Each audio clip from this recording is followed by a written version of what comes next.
അതോടൊപ്പം തന്നെ അമ്പസോട്ടിൽ ലാസ്റ്റ് സെഷനാണിത്. പച്ചാളം, മരട്, തൃക്കാക്കര, തൃപ്പൂണിത്തറ, വൈക്കം എന്നീ 5 സബ് സോണുകളിലെ ആൾക്കാരാണ് നിങ്ങൾ പങ്കെടുക്കുന്നത്. എല്ലാ സബ് സോണിലും കോർഡിനേറ്റേഴ്സ് ഒക്കെ ഇവിടെ എത്തിയിട്ടുണ്ട്, സർവീസ് ടീം മെമ്പേഴ്സ് ഉണ്ട്. എല്ലാവർക്കും എറണാകുളം സോണിന്റെ പേരിൽ സ്വാഗതം ആശംസിക്കുന്നു.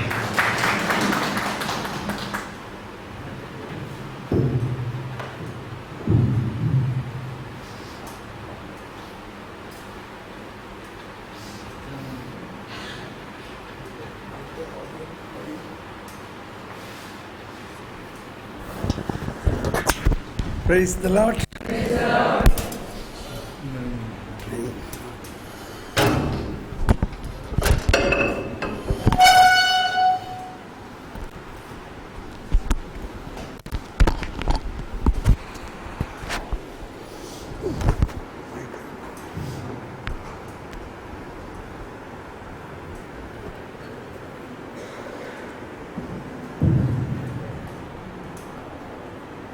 അങ്ങനെ നമ്മൾ ഈ ധ്യാനം ആരംഭിക്കുകയായി. ഇത് ധ്യാനത്തിനൊരുക്കമായിട്ടുള്ള പ്രധാന ഒരു കാര്യം ഇതാണ്. നമ്മൾ വളരെയധികം നാൾ ശുശ്രൂഷയിൽ ആയിരിക്കുന്ന നിങ്ങളെല്ലാവരും 100 പേരി, 80 പേരി, 50 പേരി എല്ലാം ബലം പുറപ്പെടുവിച്ചു കൊണ്ടിരിക്കുന്നവരാണ്. ആണോ? 100 പേരി ബലം പുറപ്പെടുവിക്കുന്നുണ്ടെന്ന് ഉറപ്പുള്ളവരെന്ന് കൈപൊക്കിയേ. 100 പേരി ബലം പുറപ്പെടുവിക്കുന്നുണ്ടെന്ന് ഉറപ്പുള്ളവർ 80 പേനി, 60 പേനി, 50 പേനി, 40 പേനി, പിന്നെ എന്ത് പേനിയാ? ഇപ്പോൾ മനസ്സിലായി ധ്യാനത്തിന് വന്നതിൻ്റെ ആവശ്യം. നമ്മൾ കൂടുതൽ ബലം പുറപ്പെടുവിക്കുന്നവരാക്കും. ഈശോ പറഞ്ഞിട്ടുണ്ട്, നിങ്ങൾ ചെറിയ കാര്യങ്ങളിൽ വിശ്വസ്തരാണെങ്കിൽ നിങ്ങളെ ഞാൻ വലിയ കാര്യം ഏൽപ്പിക്കും. അപ്പം ഇക്കാലം അത്രയും ഈ നവീകരണത്തിൻ്റെ പ്രാർത്ഥനാ ഗ്രൂപ്പുകളിൽ ശക്തമായ സേവനവും അല്ലെങ്കിൽ ഈശോയുടെ സ്നേഹത്തെ പ്രതി വരദാനങ്ങൾ ഉപയോഗിച്ച് ഒരുപാട് കാര്യങ്ങൾ ചെയ്ത നിങ്ങൾക്ക് കർത്താവ് ഒരു പ്രൊമോഷൻ തരാൻ വേണ്ടിയാണ് ഇവിടെ കൊണ്ടുവന്നിരിക്കുന്നത്. എന്ത് തരാൻ വേണ്ടി? പ്രൊമോഷൻ. എന്താ, നല്ലൊരാശയാണോ? പ്രൊമോഷൻ വേണോ?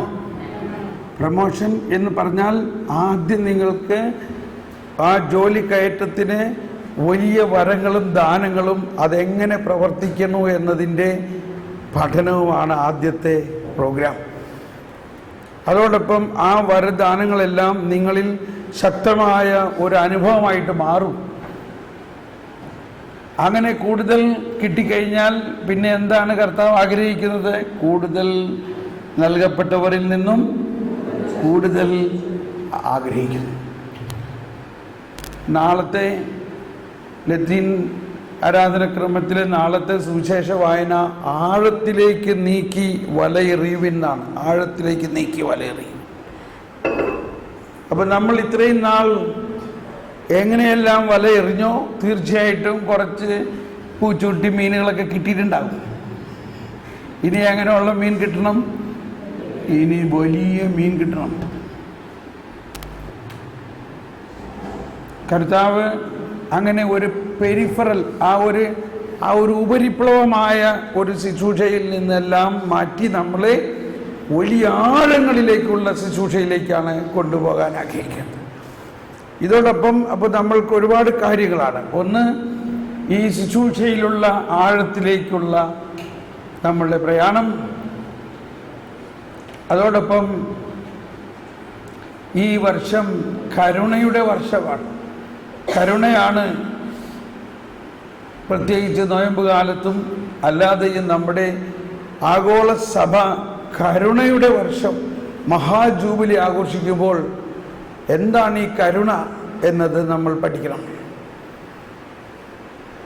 അതോടൊപ്പം ഈ വരദാനങ്ങൾ പ്രാർത്ഥനാ ഗ്രൂപ്പുകളിൽ നമ്മൾ എങ്ങനെ പ്രാവർത്തികമായിട്ട് ഉപയോഗിക്കും അതിനൊരു പരിശീലനം കൂടി വേണം. നമ്മൾ പണ്ട് സൈക്കിൾ ചവിട്ടാൻ ആരംഭിച്ചപ്പോൾ ആദ്യം എന്ത് സംഭവിച്ചു? ആദ്യം അങ്ങോട്ടും ഇങ്ങോട്ടും വീണു, മുട്ടൊക്കെ പൊട്ടി ഇല്ലേ. അത് കഴിഞ്ഞ് ആരോ ഒക്കെ ഒന്ന് പതുക്കനൊന്ന് പിടിച്ചു തന്നു. അപ്പോൾ നമ്മൾ സാവധാനം ഇങ്ങനെ ഇപ്പോൾ ഇതേ സൈക്കിള് ഹാൻഡിൽ പിടിക്കാണ്ട് ഓടിക്കാൻ ഇല്ലേ. അപ്പോൾ പ്രാക്ടീസ് മേക്സ് പെർഫെക്റ്റ് എന്ന് പറയുന്നു. അപ്പോൾ പ്രധാനമായിട്ട് ഈശോ തന്നെ അപ്പസ്തോലന്മാരെ തിരഞ്ഞെടുത്തിട്ട് ആദ്യം തന്നെ അവർക്ക് കൊടുത്തത് ഇതാണ്: to heal the sick, raise the dead, cleanse the leper, cast out demons. അതെല്ലാവരും പറഞ്ഞേ, ഹീൽ ദ സിക്ക്. ഒച്ചൊന്നും പോരാ. ഹീൽ ദ സിക്ക്. കുറച്ചുകൂടി ഉച്ചത്തിൽ, ഒരു മുദ്രാവാക്യം പോലെ, heal the sick, raise the dead, cleanse the leper, cast out demons. മർക്കോസിന്റെ സുവിശേഷം 10-ാം അധ്യായത്തിൽ 8-ാമത്തെ വചനമാണ്. അവൻ അവരെ വിളിച്ചിട്ട് കൊടുത്തു, അയച്ചു. 3 കാര്യമാണ്.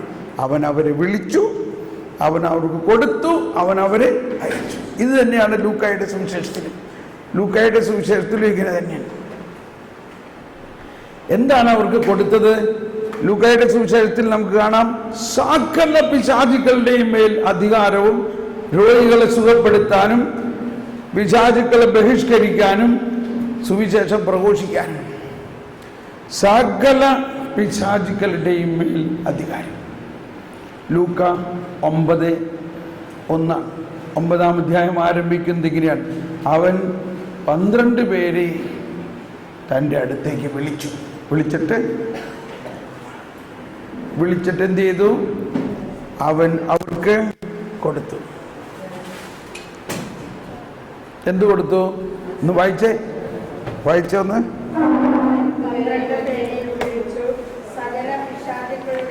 സകല പിശാചുക്കളുടെയും മേൽ അവർക്ക് അധികാരം, ശക്തിയും കൊടുത്തു. അതോടൊപ്പം രോഗങ്ങൾ സുഖപ്പെടുത്താനും ദൈവരാജ്യം പ്രസംഗിക്കുവാനും രോഗികളെ സുഖപ്പെടുത്താനുമായി അവൻ അവരെ അയച്ചു. കണ്ടോ?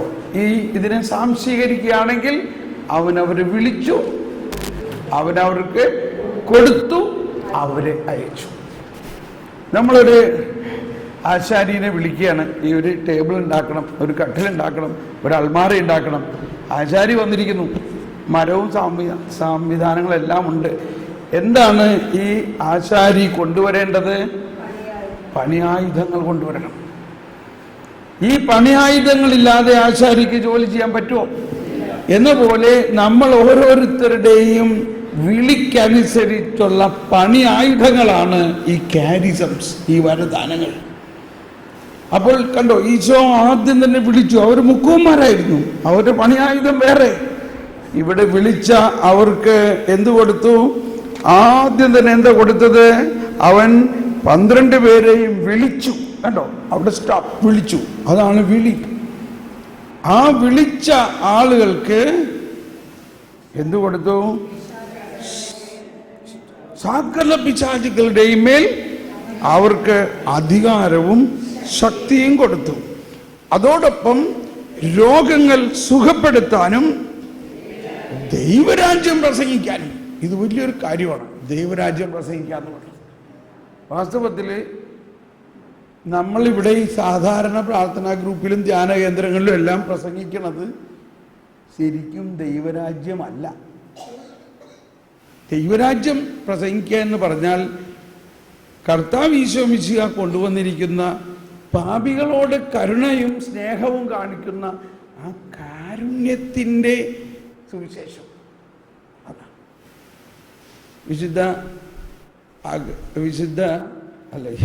ഫ്രാൻസിസ് പിതാവ് പറയുന്നത്.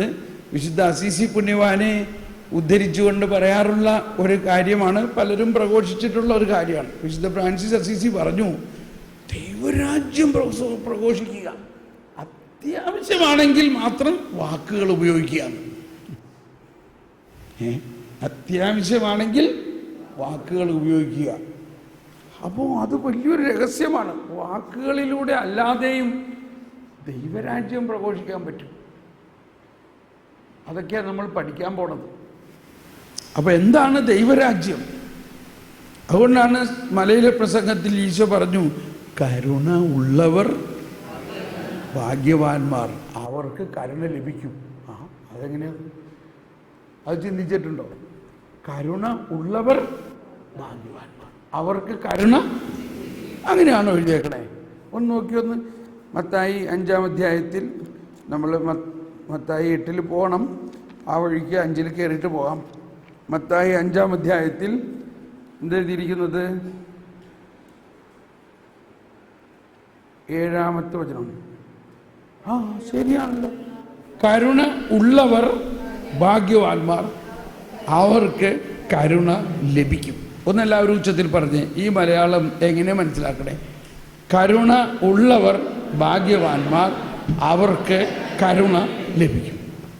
അപ്പൊ പിന്നെ കരുണ ഉണ്ടെന്ന് പറയണു, പിന്നെ കരുണ ലഭിക്കുമെന്ന് പറയണു. ഇതാണ് സുവിശേഷ ഭാഗ്യങ്ങളിലെ ഏറ്റവും വലിയ രഹസ്യവും മനസ്സിലാക്കാൻ ഏറ്റവും ബുദ്ധിമുട്ടുള്ള കാര്യവും. ഒന്നുകൂടി എല്ലാവരും ഉച്ചത്തിൽ പറഞ്ഞ്, കരുണ ഉള്ളവർ ഭാഗ്യവാന്മാർ, അവർക്ക് കരുണ ലഭിക്കും. തൽക്കാലം ഞാൻ ഇതിന് വിശദീകരിക്കുന്നില്ല. ഇത് നമ്മുടെ അകത്തൊരു ചോദ്യചിഹ്നമായിട്ട് നിൽക്കട്ടെ.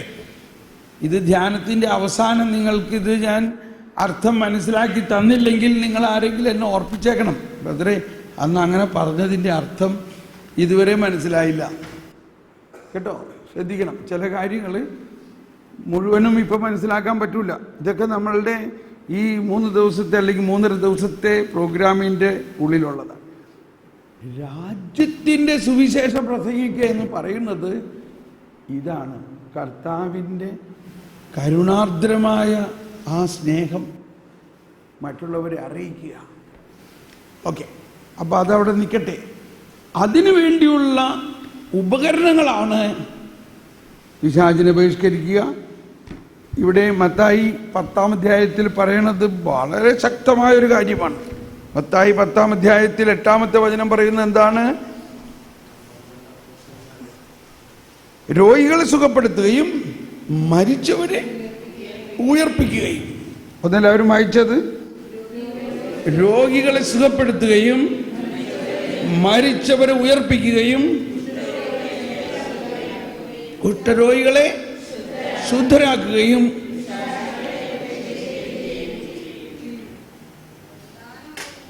ദാനമായിട്ട് നിങ്ങൾക്ക് കിട്ടിയത് ദാനമായിട്ട് കൊടുക്കുക. സ്നേഹമുള്ളവരെയും നമ്മളൊന്ന് ചിന്തിച്ച് നോക്കിയേ. കർത്താവ് ഈ മുക്കുവന്മാരെ വിളിച്ചിട്ട് മുഴുവനും വരദാനങ്ങളും എല്ലാം അങ്ങ് കൊടുക്കാണ്. ചില്ലറ വരമൊക്കെയാണോ? എന്താ കൊടുക്കണേ? മരിച്ചവരെ ഉയർപ്പിക്കാനുള്ളവർ. ഈ വരമൊക്കെ എന്തുകൊണ്ട് നമ്മുടെ പ്രാർത്ഥനാ ഗ്രൂപ്പിൽ നമ്മൾ ഉപയോഗിക്കാത്തത് എന്താ? നമ്മളങ്ങനെ ചിന്തിച്ചിട്ട് പോലുമില്ല അല്ലേ? ഇതാണ് ദൈവശക്തി. നമ്മൾ അറ്റ്ലീസ്റ്റ് ചിന്തിക്കേ.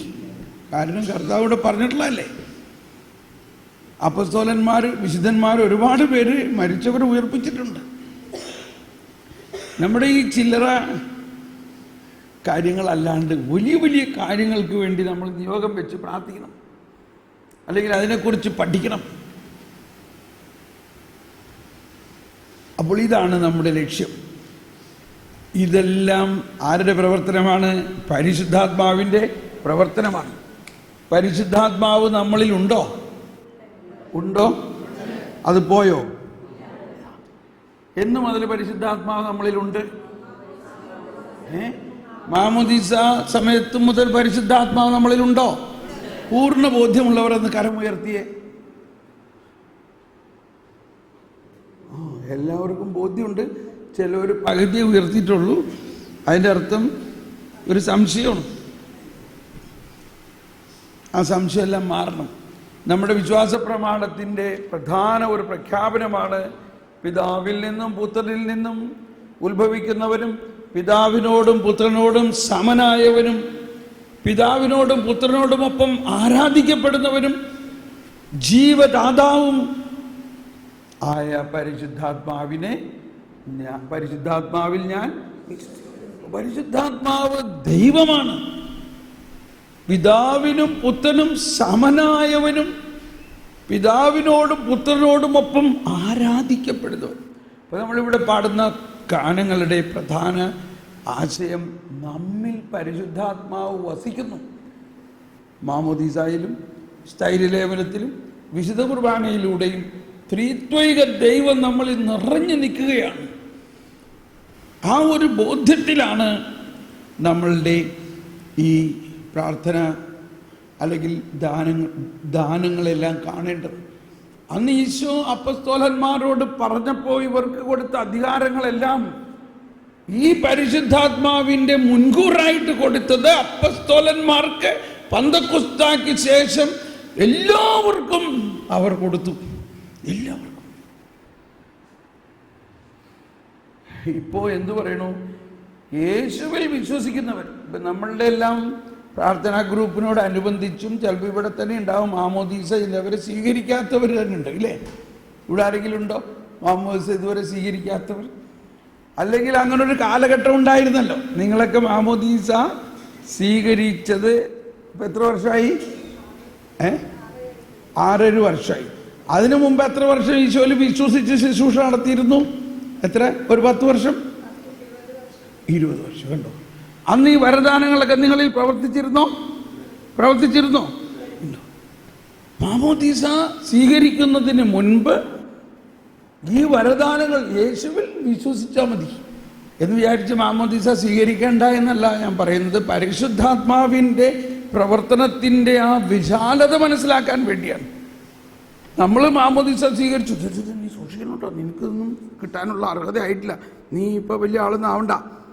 അങ്ങനെ പരിശുദ്ധാത്മാവ് ചിന്തിക്കുന്നില്ല. പരിശുദ്ധാത്മാവ് മാമോദീസ സ്വീകരിക്കാത്തവർക്ക് വരെ എന്ന് പറഞ്ഞാൽ കർത്താവ് വന്നിരിക്കുന്നത് എല്ലാ ജാതി മതസ്ഥർക്കും വേണ്ടിയാണ്. എല്ലാവരും ദൈവത്തിൻ്റെ രക്ഷയിലേക്ക് വരണം. അവർക്കെല്ലാം അച്ചാരമായിട്ട് മുൻകൂറായിട്ട് പരിശുദ്ധാത്മാവിന് കൊടുത്തിട്ടുണ്ട്. നമ്മളതിനെ സങ്കുചിത മനോഭാവത്തോടെ കാണാതെ വിശാലമായ ഒരു മനോഭാവത്തിലേക്ക്, ആ വിശാലതയുടെ ഒരു കാര്യമാണ് ദൈവം എല്ലാവരുടെയും മേലും സൂര്യൻ ഉദിപ്പിക്കുന്നു. നീതിമാന്റെ മേലും നീതിരഹിതന്റെ മേലും, ദുഷ്ടന്റെ മേലും ശിഷ്ടന്റെ മേലും. അപ്പോൾ പിന്നെ നമുക്ക് തോന്നും, അപ്പോൾ പിന്നെ നമ്മൾ ഇത്രയും വലിയ പ്രാർത്ഥനയും ഇതൊക്കെ ആയിട്ട് ആവശ്യം നമ്മളെപ്പോലെ തന്നെയാണ് ഈ നാമമാത്ര ക്രിസ്ത്യാനികളുമെങ്കിൽ കർത്താവിന് നമ്മളെപ്പോലെ, നമ്മളാരാ? നമ്മൾ വലിയ ക്രിസ്ത്യാനിയാണ്. നമ്മളെല്ലാ ദിവസവും പള്ളിയിൽ പോകുന്നു, പ്രാർത്ഥനാ ഗ്രൂപ്പിൽ പോകുന്നു, കുടുംബ പ്രാർത്ഥന ചെല്ലുന്നു, ശുദ്ധീകരണ പ്രാർത്ഥന നടത്തുന്നു, കുമ്പസാരിക്കുന്നു. ഈ നാമമാത്ര ക്രിസ്ത്യാനികൾക്ക് എന്ത് കിട്ടും? നമ്മോടൊപ്പം കിട്ടണോ? കണ്ടോ? നമ്മൾക്ക് തരുന്ന മാതിരി അവർക്കും കൊടുക്കണോ അതോ അവർക്ക് ഇപ്പം വേണ്ട? എന്താ നിങ്ങളുടെ വിചാരം? എന്താ ഈ ചോദ്യത്തിൻ്റെയൊക്കെ അർത്ഥമല്ലേ? നമ്മളുടെ മാനുഷികമായ ചിന്തകൾ ചിലപ്പോൾ ഇങ്ങനെയൊക്കെയാണ്. അവനിപ്പോൾ ആദ്യം ആയിട്ടൊന്നുമില്ല, അവനെ സൂക്ഷിക്കണം കേട്ടോ. എന്നാൽ അങ്ങനെയല്ല പരിശുദ്ധാത്മാവ്. പരിശുദ്ധാത്മാവ് എല്ലാവർക്കും അളന്നല്ല ദൈവം ആത്മാവിനെ നൽകുന്നത്. കണ്ടോ? അളന്നല്ല. യോഹന്നാന്റെ സുവിശേഷത്തിൽ 3-ാം അധ്യായത്തിൽ എത്ര? 34 35 വചനം പറയുകയാണ്, ദൈവം അളന്നല്ല പരിശുദ്ധാത്മാവിനെ കൊടുക്കുന്നു. അളവില്ലാതെ ദൈവം പരിശുദ്ധാത്മാവിനെ കൊടുക്കുന്നു. നമ്മുടെ മനസ്സങ്ങ് തുറന്നാൽ മതി. ദൈവമേ, അളവില്ലാതെ നീ തരുന്ന ആ പരിശുദ്ധാത്മാവിൻ്റെ പ്രവർത്തനത്തെ ഞാൻ സ്വീകരിക്കുന്നു. തയ്യാറാണോ? നിങ്ങൾ സ്വീകരിക്കാൻ തയ്യാറാണോ? നിങ്ങളങ്ങ് ശ്വാസം മുട്ടിച്ച് കളയും പരിശുദ്ധാത്മാവ്. ശ്വാസം മുട്ടിക്കുക എന്ന് പറഞ്ഞാൽ സ്നേഹം കൊണ്ട് പ്രവൃത്തി കൊണ്ട് ദൈവാനുഭവം കൊണ്ട് അത്രയ്ക്ക് മനോഹരമാണ് പരിശുദ്ധാത്മാവിൻ്റെ പ്രവർത്തനം. പക്ഷെ നമ്മളിങ്ങനെ ചിന്തിക്കണം, എല്ലാവർക്കും ഇഷ്ടംപോലെ കൊടുക്കണേ. അതാണ് പരിശുദ്ധാത്മാവിൻ്റെ ആ വിശാലത. അപ്പോൾ നമ്മളിപ്പോൾ എഴുന്നേറ്റ് നിന്നിട്ട് ഒരു ഗാനം ആലപിക്കാൻ പോവുകയാണ്. പാട്ടുകടലാസ് കൊടുത്തിട്ടുണ്ടോ? കൊടുത്തിട്ടില്ല, കുഴപ്പമില്ല. ഈ ഗാനം എല്ലാവർക്കും അറിയാവുന്നൊരു ഗാനമാണ്. ആത്മാവേ പരിശുദ്ധാത്മാവേ, അറിയാമല്ലോ. ആത്മാവേ പരിശുദ്ധാത്മാവേ എന്നുള്ള ഗാനമാണ്. ആദ്യമായിട്ട് ഞാൻ എഴുതിയൊരു ഗാനം പരിശുദ്ധാത്മാവ് ഏതാണ്ട് 25 വർഷം മുമ്പ് തന്ന വലിയ ശക്തമായ പ്രചോദനവും നമ്മിൽ വസിക്കുന്ന ആത്മാവിനോട് പ്രാർത്ഥിക്കുന്ന ഒരു ഗാനമാണത്. അപ്പോൾ ഈ ഗാനം ആലപിക്കുമ്പോൾ നമ്മളിൽ വസിക്കുന്ന പരിശുദ്ധാത്മാവ് കത്തിജ്വലിച്ച് പടരുന്നതിനും ഈശോ പറഞ്ഞു, നിന്നിൽ വസിക്കുന്ന പരിശുദ്ധാത്മാവ് നിന്റെ ഉള്ളിൽ നിന്നും ജീവജലത്തിൻ്റെ ഉറവ ഒഴുകുന്ന പോലെ ഒഴുകും പുറത്തേക്ക്. അതാണ് നമ്മുടെ വിളി. എന്നിൽ വിശ്വസിക്കുന്നവർ, ദാഹിക്കുന്നവർ എൻ്റെ അടുക്കൽ വരട്ടെ. എന്നിൽ വിശ്വസിക്കുന്നവൻ്റെ ഹൃദയത്തിൽ നിന്നും, അത് ഹിന്ദിയിലാണ് മനോഹരം, ജോ മുദ്മേം വിശ്വാസ് കർത്താ ഹൈ ഉസ്കാ ഹൃദയ കാ അന്തർസ്ഥൽ സേ, അവൻ്റെ ഹൃദയത്തിൻ്റെ ഉള്ളിൻ്റെ ഉള്ളിൽ നിന്നും जीवन जल का स्रोत मुझ में बहा दो. സ്രോതസ്ന അവിടെ പറയാം. സ്രോത് എന്ന് പറഞ്ഞു കഴിഞ്ഞാൽ ഉറവ. നമ്മളെ അരുവി എന്ന് പറയുമ്പോൾ നമ്മുടെ വീടിൻ്റെ അയൽവക്കത്തുകൂടി പോടുന്ന ഒരു ചാലുമാതിരി നമുക്ക് എന്താ അരുവി എന്ന് പറഞ്ഞാൽ അതിൻ്റെ അർത്ഥം മനസ്സിലാക്കണം. സ്രോതസ്സാണ് ദൈവം. ആ സ്രോതസ്സിനെ നമ്മളിലേക്ക് തരുന്നു. കേട്ടോ, ഇത് ചിന്തിക്കാൻ പറ്റും. ദൈവമാകുന്ന പരിശുദ്ധാത്മാവാകുന്ന ദൈവത്തിൻ്റെ സ്രോതസ് വിശ്വസിക്കുന്നവൻ്റെ ഉള്ളിൽ നിന്ന് ഇനി ഒഴുകാൻ തുടങ്ങും. Praise the Lord. മനസ്സിലാവുന്നുണ്ടോ? നമുക്ക് അതിനകത്ത് ഒരു അരുവിയല്ല തരണത്, സ്രോതസ്. അതായത് മാമോദീസായിലൂടെ, അതൊക്കെ നമ്മൾ പിന്നീട് പഠിക്കാൻ പോവുകയാണ്. മാമോദീസായിലൂടെ നമ്മൾ മറ്റൊരു ക്രിസ്തുവായി കഴിഞ്ഞിരിക്കുന്നു. നമ്മൾ ആരെയാണ് ഈ ഭക്ഷിക്കുന്നത്? ഉയർത്തെഴുന്നേറ്റ കർത്താവിനെ നമ്മൾക്ക് തന്നിരിക്കുകയാണ്. ഇതെൻ്റെ ജീവനാകുന്നു, നീ ഇത് ഭക്ഷിക്കുക.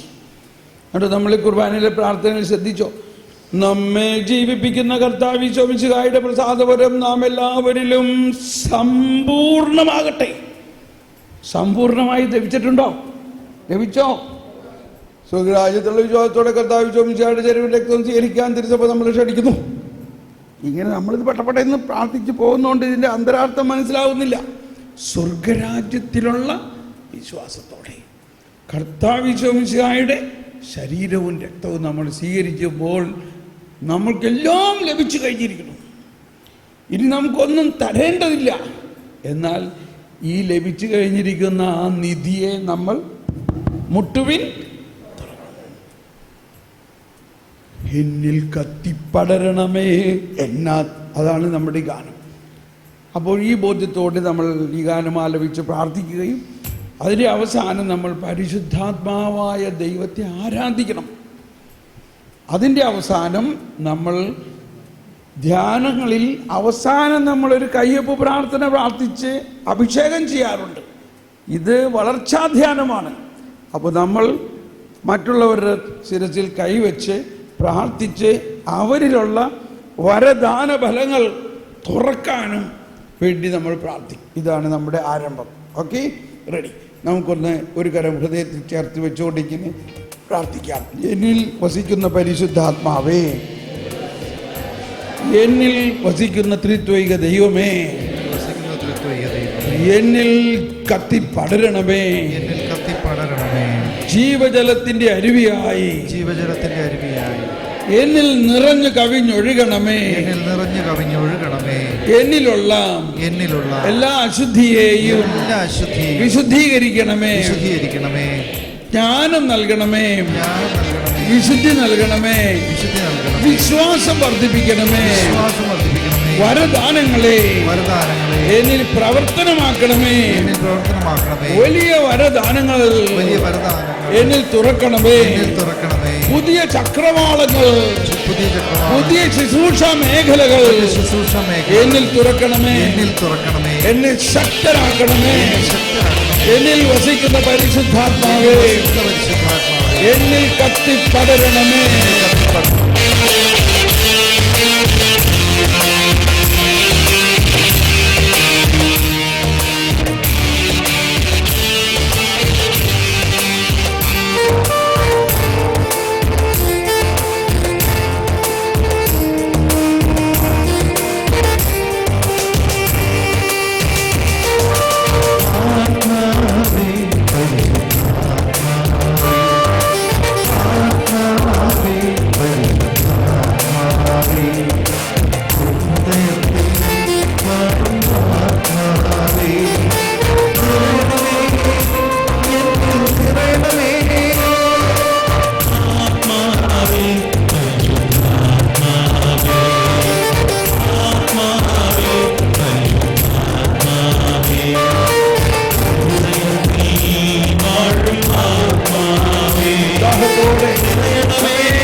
ആലയമാണ്.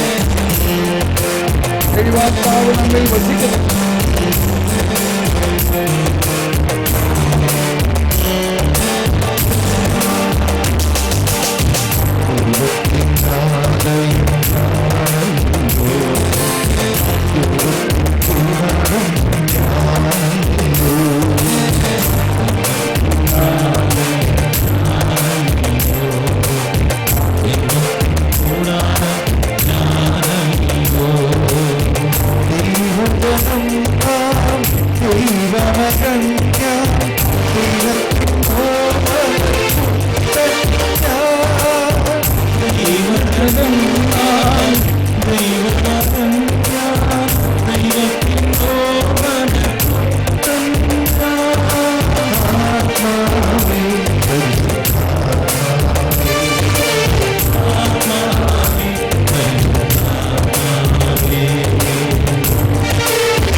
Thank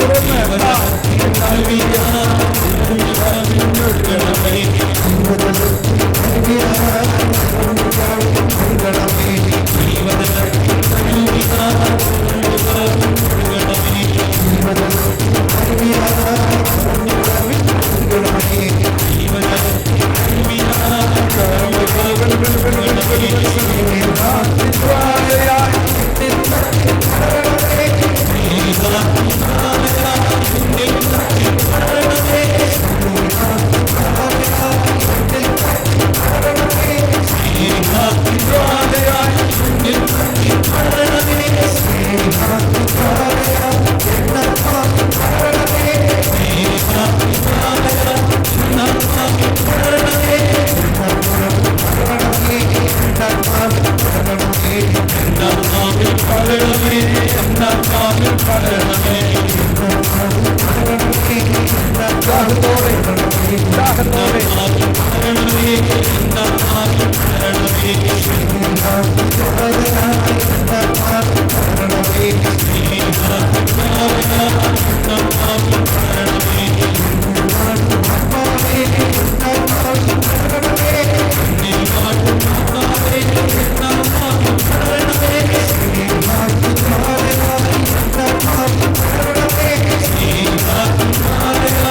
എല്ലാവരും ഭാഷാവരത്തിൽ തുതിച്ചുകൊണ്ട്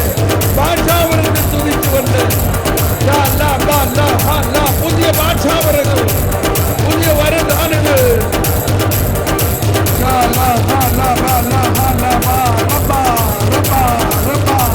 പുതിയ ഭാഷാവരത്തിനായി ദാഹിച്ചുകൊണ്ട് എല്ലാവരും ഭാഷാവരങ്ങൾക്ക് വേണ്ടി ദാഹിച്ചുകൊണ്ട്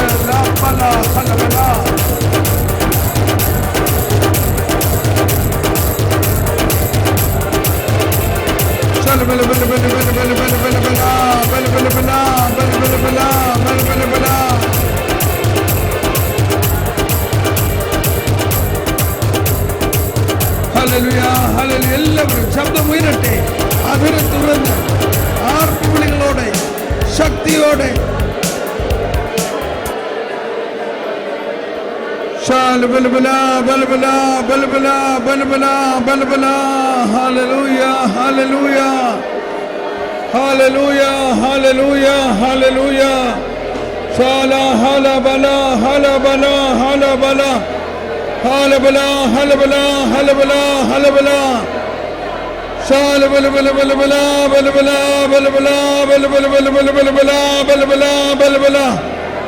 Hallelujah, hallelujah, hallelujah, hallelujah, hallelujah, hallelujah,